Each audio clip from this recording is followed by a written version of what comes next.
why skateboarding, especially e-skateboarding, becomes further and further away of what skateboarding feels like. Bigger, longer range, bigger specs, giant suspension systems. You feel the G-forces, but you don't have any connection with the road. You know, the spec sheets are just throw them out the window. It's always about like that ride feel under your feet. I feel the most refreshed on boards that are streamlined and I can pick up, and I don't feel like I'm picking up half a ton. And then there was this sleek little F1 missile. And you guys have stuck to the skateboard platform. The perfect blend of skateboard and like motorsport. It's a complete shock to the design system that we are used to. You are the leaders of these companies. I love the idea of having your cake and eating it too, and trying to find ways to do things with no compromise. We've redesigned the motor from scratch. At the same RPM, they run 10 degrees cooler. Effectively, you get 10% more torque and power. We've narrowed the front truck width, more agile. It feels more like a traditional longboard without a battery. These are like 50A rubber. You can just designed to emulate like a center lock design of like a Lamborghini. We've actually come up with a plastic tool, which means that you're not scratching up the anodizing. The care and whatnot that, you know, you've put into the board comparatively to other companies. Just pumping out stuff, you know. They're treating them like they're toys. But with the speed these things do, they're really not toys. And so it has to be engineered like a vehicle. It's more like a car suspension where it's properly damped by the urethane. It just allows it to be so compact. And it's just so simple, you know, you don't have all hinges and things everywhere. It's like one moving part. It felt like riding an e-skate for the first time again. Trying to convey the smile on my face into words when I was riding. People started buying them and then messaging me and they go, oh no, I understand it now. My name's Liam and I'm one of the founders of Radium, and I've been building boards since about 2017 and got absolutely hooked. And ever since then, I've been trying to make better and better boards to just get better and better experience out of riding these things. So my first DIY board kept breaking down all the time because the motor mounts kept coming loose that I bought. They just kept letting the whole board down. The school where I was at, they bought a CNC milling machine. This is before I had bought one. And I had a friend who learned how to use it. And I asked him if he could help me machine some motor mounts that I had designed up. So he did. And they were bulletproof. They like never failed. And then someone else saw those motor mounts and they said, hey, could you make some for me too? Because I keep having issues with my motor mounts. So I made a set for him. He raved about them nonstop. And then more people wanted motor mounts. And that's kind of how everything all started with Radium. So I started making lots of various parts for DIY boards and doing custom builds. I was always a urethane guy, to be honest. You'd always have this element of fear riding on these high power boards on urethane wheels, especially big, heavy urethane wheels. So I always felt like there has to be some in between urethane and pneumatic, because I love the feel of urethane, just that on rails carved feel. It's unbeatable, you know. Pneumatic always felt just a bit numb, like it didn't feel like skating to me anymore. So that's where we developed our own solution, which the concept of that was just take a urethane wheel and make it out of rubber, which actually grips. In practice, it was way more difficult than that, but we got there in the end. That's my favorite wheel by far, and it lets us do street riding and carving and also going off-road as well. I love the idea of having your cake and eating it too, and trying to find ways to do things with no compromise. I know a lot of people, they'll baby their Mach One and they're too scared to off-road it, but because I don't care, I can just thrash it and it's just so much fun. That's a good point I think you said, Liam, before, and I know you talk about it more and more, and I think it's a review for me as well. I feel like why skateboarding, especially e-skateboarding, becomes further and further away of what skateboarding feels like. Yeah, you know? I mean, with your creation of the 125s and having the 3 different compounds, like giving us that urethane feel with the grip and all that security-ness, and bringing what skateboard should be is back to skateboarding, right? I mean, we always talk about this, like e-skating, it's electric skateboarding, but it feels like a lot of the industry is kind of gearing towards like bigger, longer range, bigger specs, giant suspension systems, and just kind of like a whole series of other things. I think that you guys have really nailed the platform with the Mach One and the Mach One S, giving us what kind of everyone wants. I think skateboarding really is just all about feel. It's about the connection to you and the wheels and the ground. And I just find that a lot of these newer, bigger, heavier boards on big pneumatic wheels, you just don't feel anything when you're riding them. Like it's just, you feel the G-forces, but you don't have any connection with the road. Yeah, definitely. And I think I keep saying this, obviously we network as content creators all the time, and I feel like a lot of the boards we have are big. Like everything has a place, definitely, for sure. But I feel the most refreshed on boards that are like streamlined and I can pick up, and I don't feel like I'm picking up half a ton, and enjoying that ride. And well, that's the other side of skateboarding as well, is it's the portability. A lot of these new boards, they're just not portable. It's like having a miniaturized car, and you really just have to like ride it in and out of your garage, you know? I tell people all the time, there's that line, like you said beforehand, from e-skate to PEV. It becomes a personal electrical vehicle over a certain like spec and weight and all that stuff. It's like, I'm not riding a skateboard anymore. I'm riding a mini RC truck to work every single day. Basically. The Mach One is like on the limit, I would say. Like at 18 kilos, it's not that fun to carry. But with the grab handle, it's pretty right to reel around. I use it to go shopping every day, take it into cafes and stuff, no problem. So for me, I feel like it's that perfect balance of the capability to go fast and just be able to ride to the shops on rough roads without thinking. Like I can just be daydreaming while I'm doing 60 Ks an hour. It's just super like comfortable and convenient. I mean, I had the absolute pleasure at TEF1 in Sonoma getting a loader board from you guys and being able to ride around San Francisco, which is the most hilliest world I've ever been in my entire life. And it's crazy. Hey, was like the videos never do it justice, right? Where like you're like literally like a 45-degree angle, it's like this, and I was just sitting there, and this thing's just blasting up it. Like it just the connection to the road. Sorry, was that a hill there? The streamline, everything about it, like it just the Mach One was an incredible board for that situation. And when Hudson came up and was like, I have the Mach One, I was like, done. I was like, this is the best beyond expectations, you guys. And it was. I mean, it carry around because other people like that your EUCs, which they can just roll in and whatnot too. But then you have like guys on DIYs and stuff, like these massive kind of like mountain board style things that just aren't skateboard style in that sense. It's its own category, which is totally fine. But that you guys have stuck to the skateboard platform and kept it true to the roots in that sense. Yeah, just it's a perfect balance.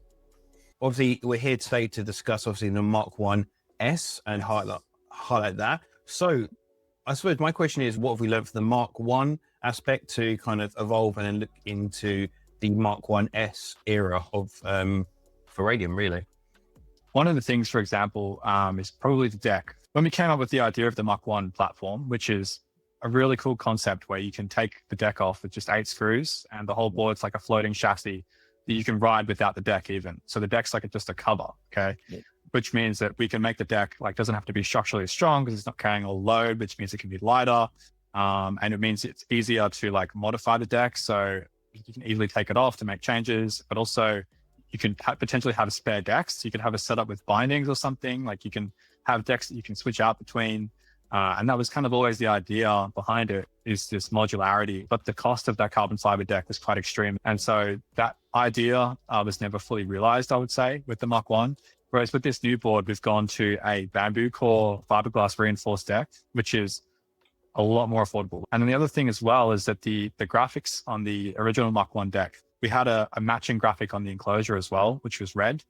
With the new board, we've gone to like a gloss carbon neutral black finish on the enclosure.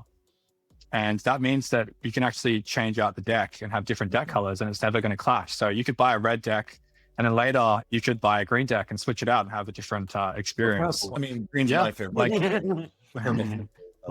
we can do any color really. So like that's the cool thing about this, is just like an automotive paint finish. We're trying to keep things consistent across the generations of the Mach One, so that like everything's backwards compatible and all the new parts will be compatible with even the Genesis Mach One.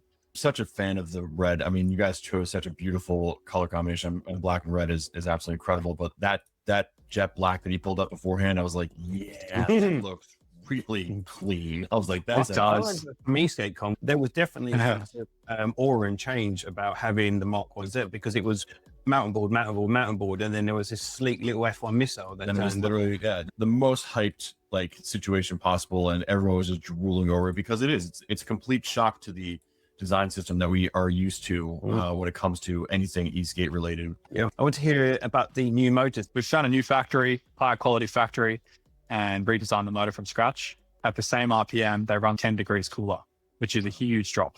That's a huge drop. I've designed like so many motors since the last one, just trying to figure out like a better way to do it. And I'm pretty excited with this one because we managed to squeeze in a bigger stator. So that's the core of the motor that all the copper is wound around. And we managed to make that longer by 10%, which means effectively you get 10% more torque and power without changing the outside dimensions of the motor and without changing the cooling fan dimensions either.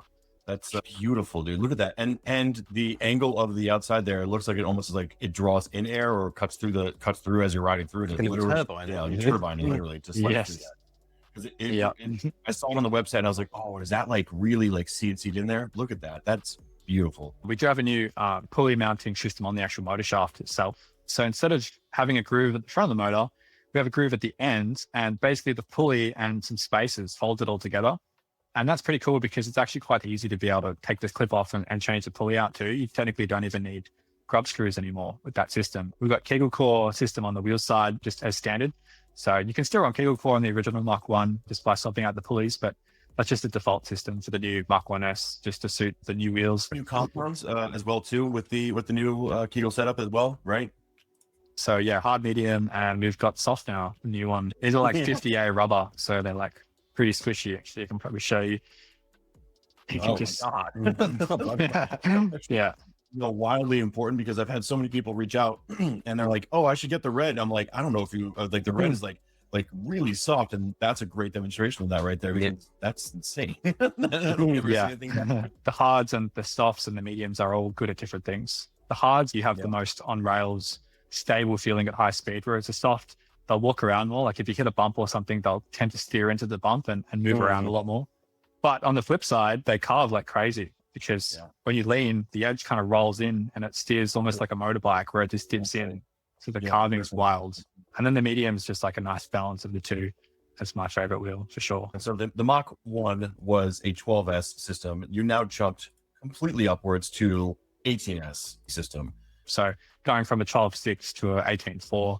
And then we've switched to Samsung 50S cells as well after testing a whole bunch of different cells. They're kind of the Goldilocks of the e-skate world right now. And not even e-skate, just like PV in general, because everything from NOSFET series, EUC wheels, all the way through tons of companies are just, it's just a reliable, incredible discharge, deals with the great range. But yeah, that 18S efficiency, I think is a massive, step up in improvement. I know you and I talked off camera that you got, I think it was like 50 kilometers, something like that on a full charge, right? The range is definitely a lot better. Like I used to get at most like 40 Ks out of the original Mach 1. And so getting 50 Ks is pretty awesome. What is going to be the charge that comes with the Mach 1 S? It's a 18S 9 amp. And it's just so good how like compact it is, 1 kilo. I remember when we plugged in, when Thomas and I plugged in the Mach 1, and we literally in real time on the like LED readout that you had on there, just watched this thing charge up. And like I was like, it's like 10%, 11%, 12%. Watching this thing go up in real time, it's just like dinking up. It's pretty cool. So these are our new CNC wheel nuts, and they're kind of designed to emulate like a center lock design of like a Lamborghini or something like that. They also like cover the bearing too. So they're designed to and everything else. So there, And we've actually come up with a plastic tool with fiberglass reinforced nylon. It's actually more than strong enough to be the install tool for this, which means that you're not scratching up the anodizing with metal tools. So good point. They'll stay looking nice and shiny. Tolerance right there. It's like zero CNC when it goes whoop. And this just connects to a skate tool. So it's super convenient in that way. Yeah. And then the wheel nuts themselves actually have a little nylon insert there that turns it into a nylock nut. So you don't have to use Loctite or anything. Other wheel nut attempts I've seen in the past out of aluminium, you have to use Loctite to glue it on, which means you have to wait for the Loctite to dry. You have to make a mess everywhere. And then often it would seep into the bearings. And the next time you need to get your wheel off, it's like glued onto the shaft. So we wanted to avoid that and found a good solution around it. So that's a nut. You don't know if they're really thinking this one. You're like, no, that's just the nut that goes on the end that covers everything. It's like you put a board out like this. It's like you're trying to compare this to like something else that's on the market in that situation. Like you just have to like have these conversations and show these situations where we get to speak with the owner and designer of it and be able to be like, no, this nut has like a whole nylon core inside of here, and I also did this nylon fiberglass. And also tighten it up for you if you need it. Exactly. On call. It's not only are you wrenching on the boards, you've created it and shown every aspect of it. And I think this is massively important to be able to show that differentiating factor of the care and whatnot that you've put into the board comparatively to other companies that also put out their boards. Just pumping out stuff, But nowadays, you are the leaders of these companies that are CNCing. Like there's just, like you said, there's parts that are just like available that would look like it would be like on a Lamborghini or a Porsche. It's just a different level of creativity and performance in my aspect. I just keep looking at this board. Yeah, I'm just sitting there staring at it. We're literally just like sitting there staring at it. It is just such a shell-shockingly good board. I think from an outside perspective, a lot of DIY and just PVs in general really have just been like more and bigger without looking at limitations, not limitations into performance, but like, I've got this box, what can I maximize out of this? And like, you feel like you've kept that kind of sleek design and efficiency and simplicity with a lot of the components you've had. You know, like, again, comes back to having your cake and eating it too, bring the cost down, but also improves the quality and improves the performance in some aspects as well.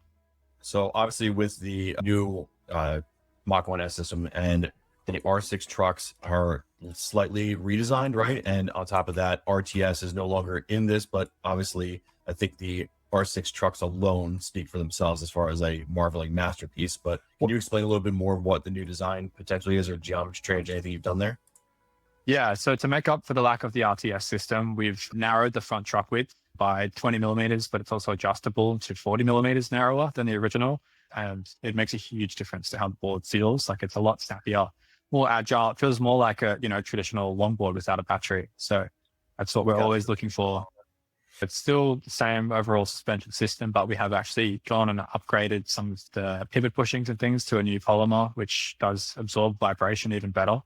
And the difference is pretty noticeable. Like, riding the Mach One S, it does feel really isolated from the road vibration. It's super comfy. So it's cool to be able to keep advancing the chassis as well. A lot of the original Mach 1s, early days, if you tell me wrong, didn't have the RTS system in it, and people were still absolutely loving that. Oh yeah, the chassis is really the special thing about the board. The chassis and the trucks. The RTS was just a cherry on top, really. So the Genesis boards didn't have RTS. It wasn't ready at that time. Those people are still riding their Genesis boards to today. Jesse, he's just hit 5,000 Ks on his today, actually. Jeez. And that's not a nod to your guys' innovation there.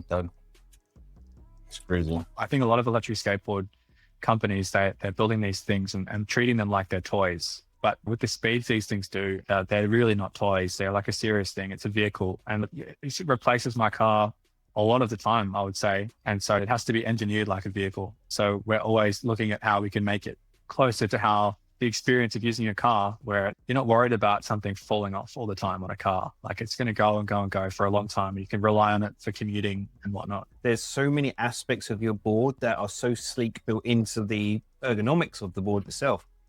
I didn't know for a while the suspension on that board, and then obviously demonstrating like you've got all these different aspects, the quick swap design and all that stuff. It's hard to see these elements because they're so aesthetically built in, so sleek, in a sleek design as well. It's very compact. So like, people are now trying to experiment with similar swing arm style suspension, which I think is awesome, because I just think the independent suspension, it just soaks up too much of steering and it doesn't feel like skateboarding that much anymore. For off-road, it's cool.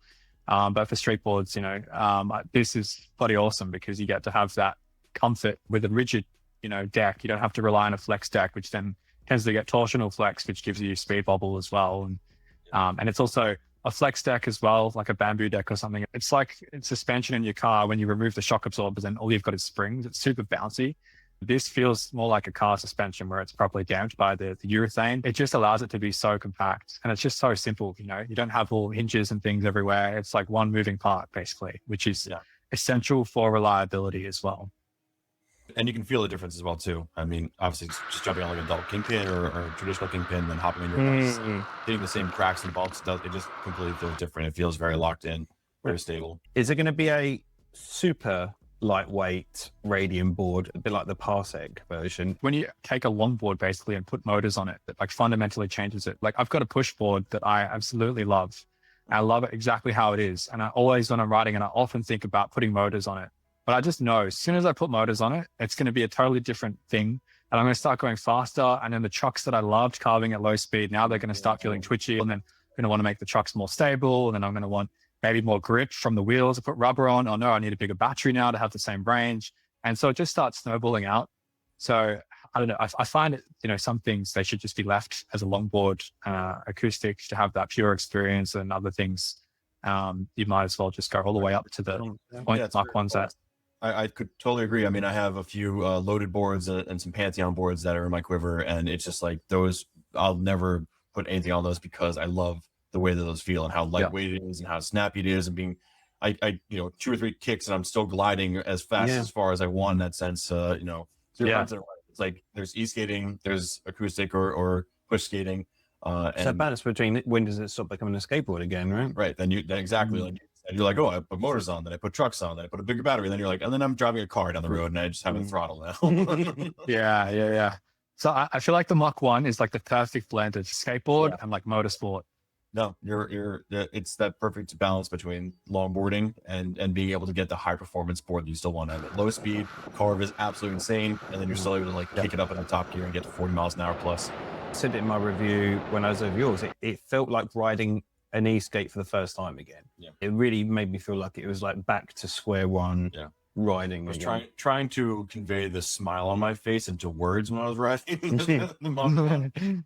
When people started buying them and then messaging me, they go, oh no, I understand it now. I'm like, it was one of those things you had to step on, you had to ride. And if you were in the industry or you've ridden other boards, like what that truck system and what that board provided was completely a unique experience that just, gives you that ear to ear grin. You have to get it under your feet to really experience it. That's the biggest nightmare we've said with certain companies and boards over the years. We're just like, you just need to try one. As reviewers, and you're trying to like explain stuff to things and translate spec sheets. And spec sheets are just throw them out the window. It's always about like that ride feel under your feet. And I think that the Mach One in general, people hop on that thing and they're just like, yeah, I get this now. I mean, you guys have made incredible improvements in everything, and I'm really looking forward to seeing these just take over the streets and rip through and get our group rides and people really enjoying it. Because at the end of the day, we just want to get feet on decks and get more of the community growing and whatnot. So I think that 100%. Price. You guys knocked off $1,000. Yeah, that's like put it out there, but the difference between the Mach One and the Mach One S is literally $1,000 different price point as well too. So this is coming in at a significantly cheaper price point than what the Mach One was originally at. So $1,000 cheaper from beginning to end here is a significant savings for anyone that is looking to get into the Mach One platform. We want to see the sport grow, and it's important to have really good boards under people's feet for that to happen. Yep. And making the Mach One accessible to more people is always sort of the underlying goal over the years. So it's a big step forward for that.